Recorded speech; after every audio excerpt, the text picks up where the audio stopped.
Okay, let me Here, find grab your ID for me. Okay. Your ID. One tap. Here at 10, a major financial settlement for the Massey family. The Sangamon County Board expected to vote on a major multi-million-dollar settlement. It was supposed to be a routine encounter, a moment that should have ended without bloodshed. But for Sonya Massey, it became a death sentence, one delivered not by a criminal, but by the very people sworn to protect her. A sheriff's weapon discharged.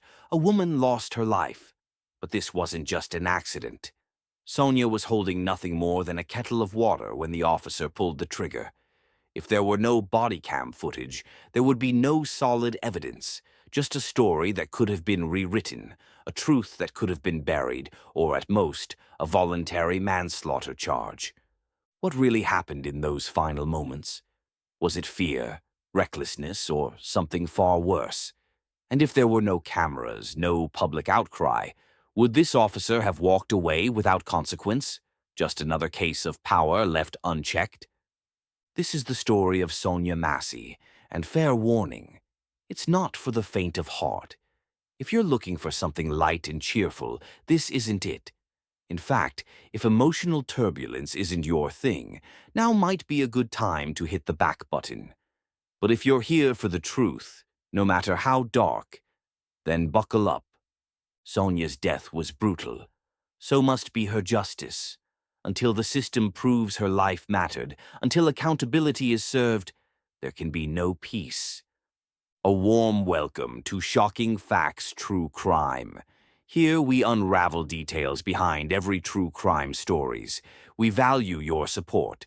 Kindly support us by subscribing to our channel. Hit the notification bell so you don't miss the next shocking true crime story. Sonya Linnae. Wilburn Massey, born on February 12, 1988, was 36 years old. She was a mother, a son, a daughter, someone who was loved, someone who should have been safe.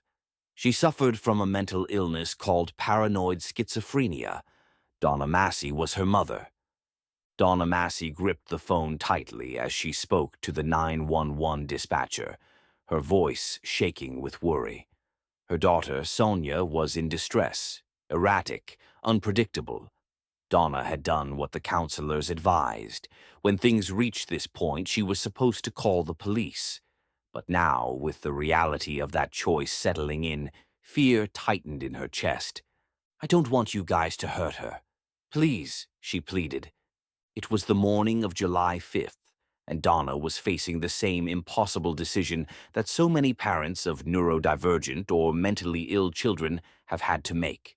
She wanted to keep her daughter safe, but she knew the statistics. A 2021 study from the John Jay School of Criminal Justice had found that police were more than 10 times more likely to use force against someone experiencing a mental health crisis. The weight of that knowledge made every second feel heavier. Advocates like those at Access Living had been pushing for alternatives.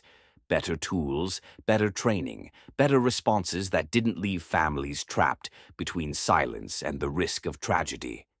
It's hard for people who know they have a mental health condition to call for help because they fear for their lives, said one advocate, Coleman.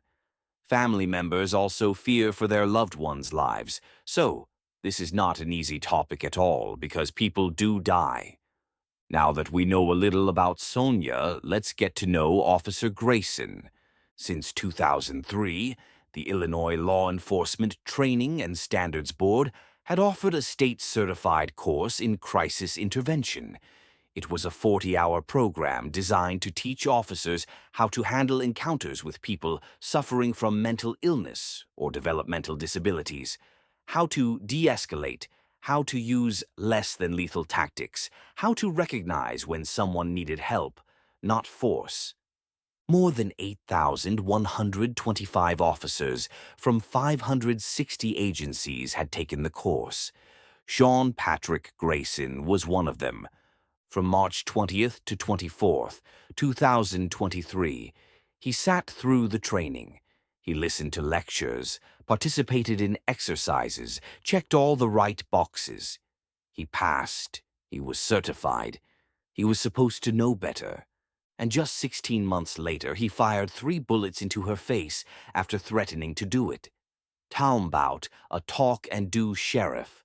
But even before that morning in July 2024, Grayson's history should have been a warning. Between 2020 and 2024, he cycled through 6 different Illinois police departments. He never stayed long, never put down roots. He moved from agency to agency, always landing another job despite the red flags that trailed behind him. His trouble started long before law enforcement. While enlisted in the Army, he was convicted of 2 DUIs in 2015 and 2016. The second one got him discharged for serious misconduct. He left the military in disgrace, but it didn't stop him from slipping into a uniform elsewhere.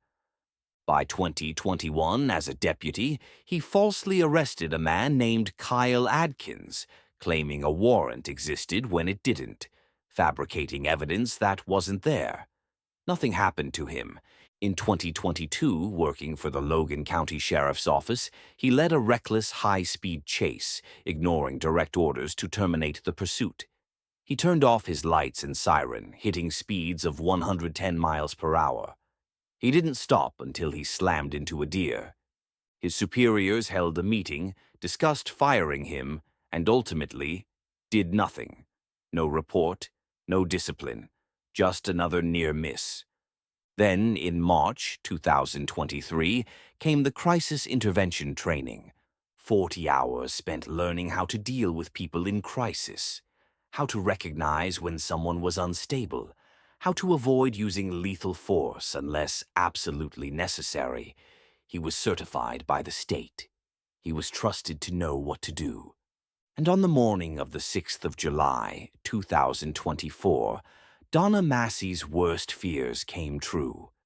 The early morning air of July 6th, 2024, was thick with tension as Sonya Massey clutched her phone and dialed 911. She was convinced that someone had broken into her home. Her heart pounded as she waited for the police to arrive, each second stretching unbearably long. 2 deputies responded, one named Grayson, the other unidentified. They moved methodically through the yard, scanning for signs of forced entry, peering into the darkness. But there was nothing.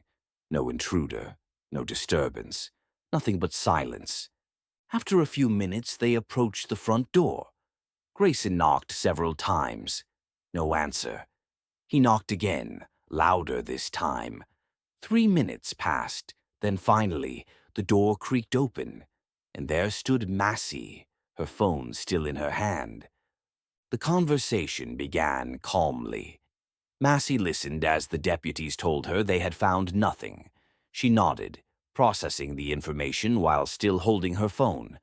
The officers were preparing to leave when Massey pointed out a vehicle parked in her driveway, a car she didn't recognize. The unidentified deputy walked around the side of the house to check the license plate, while Massey and Grayson continued talking at the door. When the second deputy returned, the 3 of them stepped inside. The mood in the room remained measured, routine even, as Grayson asked Massey for her driver's license. She rifled through a small stack of papers, then her purse, searching for it. At one point, she asked Grayson to hand her a Bible. He complied, watching as she continued to shuffle through her belongings. Then something shifted. One of the officers noticed a pot of water boiling on the stove. "You should check on that," one of them said. "We don't need a fire while we're here." Massey moved to the stove, picked up the pot, and carried it toward the sink. In response, both deputies instinctively took a step back. She noticed. "What are you doing?" she asked, her voice tinged with confusion. Grayson responded plainly, "Distancing myself from the pot of boiling water." She furrowed her brow. "Why?" There was a brief pause. Then, quietly, she said, "I rebuke you in the name of Jesus." Grayson's expression hardened. His body stiffened. "Say it again," he ordered. Massey did. It was as if something snapped inside him.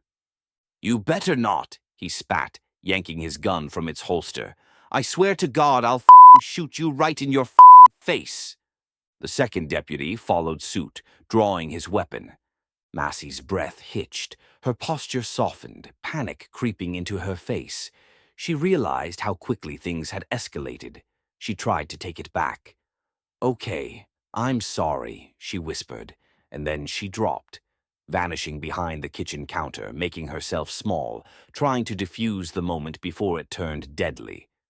But Grayson and the other deputy advanced, their guns locked on her.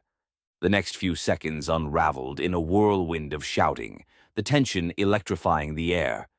"Drop the pot! Put it down! Drop it now!" And then 3 gunshots rang out. The bullets tore into her. One struck just below her left eye. Her body crumpled to the floor. Blood pooled beneath her, staining the linoleum. The room fell into an eerie silence. The unidentified deputy jolted into action, grabbing his radio. "Shots fired. We need medical assistance. Woman with a headshot wound." He turned to rush for his medical kit, but Grayson stopped him with an icy finality. "She's done," he said flatly. She was later pronounced dead at St. John's Hospital in Springfield. It was only in the aftermath, when the body cameras were reviewed, when the reports were filed, that the full extent of Grayson's actions came to light. He had failed to turn on his camera. He had disregarded his training, his oath. He had chosen to escalate, to pull the trigger, to refuse aid to a dying woman. Later, when a fellow deputy asked if he was all right, he responded, "Yeah, I'm okay. This fucking bitch is crazy." The morning after Sean Grayson shot Sonya Massey in her own kitchen, the Sangamon County Sheriff's Office announced an investigation. It was standard procedure, they claimed, a thorough review, a commitment to transparency. 10 days later, the investigation was complete. Within 2 weeks, Grayson was fired. The second deputy, the one who had drawn his gun alongside him, was placed on administrative leave. But for Massey's family, none of it mattered. Their daughter, their sister, their mother was still gone. The case moved quickly, in a way that few expected.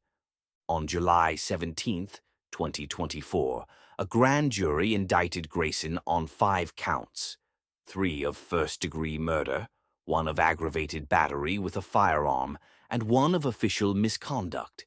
Prosecutors laid out their case with brutal clarity. The shooting, they argued, was not an accident. It was not justified. It was no different than an officer stepping in front of a moving car, then claiming self-defense when he fired his weapon. For the first time in his law enforcement career, Sean Grayson faced consequences, and this time there was no second chance. A judge ordered him held in jail without bail. He wasn't going anywhere. As national attention turned to Massey's killing, her family spoke out, not just about her death, but about the weight of history pressing down on them. In 1908, Springfield, Illinois, erupted in racial violence. Mobs of white men stormed the streets, burning black homes, businesses, and lives to the ground. The riots left entire families shattered. The violence was so horrific that it led to the founding of the NAACP, and among the dead was William Donegan, one of Massey's ancestors. He was lynched that summer, dragged through the streets, and slaughtered. Like Massey, he was taken to St. John's Hospital. Like Massey, he never left. The more things change, her family said, the more they stay the same. Her father, exhausted and furious, demanded answers. How had a man like Sean Grayson, a man with 6 law enforcement jobs in 4 years, a man with multiple misconduct violations, a man who should have never worn a badge, been hired again? The pressure was relentless. By August, Sangamon County Sheriff Jack Campbell announced he would retire. He did not cite the shooting as his reason, but everyone knew. The outcry over Massey's death stretched far beyond Springfield. President Joe Biden called the killing exactly what it was, a failure of the system. Americans should be able to call for help without fearing for our lives, he said. Sonya Massey should be alive today. Vice President Kamala Harris echoed the sentiment, calling on Congress to pass the George Floyd Justice in Policing Act, legislation she had co-authored in the Senate. Illinois Governor J.B. Pritzker condemned the killing outright. "I am enraged," he said. "Another innocent black woman had her life taken at the hands of a police officer." Illinois Senator Dick Durbin offered condolences, while the city of Springfield, bracing for the fallout, increased its police presence. But condolences were not enough. Protests ignited across the country. Hartford, New York City, Atlanta. Crowds filled the streets, chanting Massey's name. The NAACP released a blistering statement calling out politicians who had empowered officers like Grayson. Journalists, activists, and community leaders didn't hesitate to say the quiet part out loud. "When don't we hear of a white officer shooting a black person?" asked writer Michael Arsenault. Massey had called the police for help. Instead, she had been executed. For weeks, Grayson remained behind bars.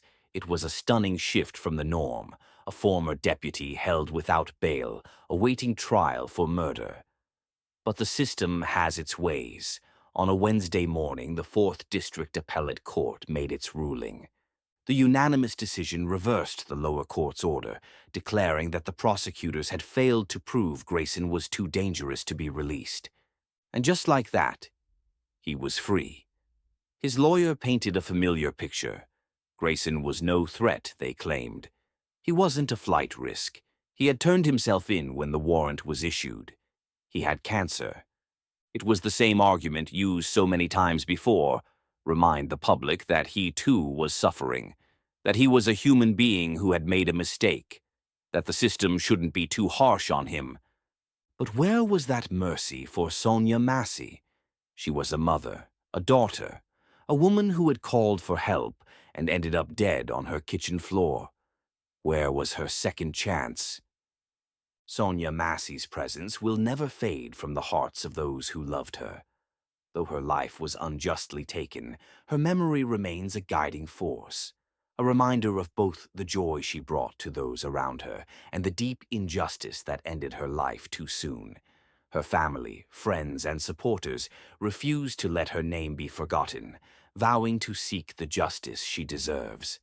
Sonya Massey will live on in the hearts of all who knew her, in the voices of those who speak her name, and in the movement that rises in her honor.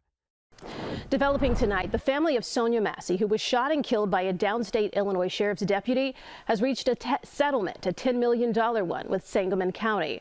If this chilling story sent shivers down your spine, make sure to share the video. Subscribe to the channel for more true crime stories. Don't forget to hit the notification bell to ensure you never miss a new video.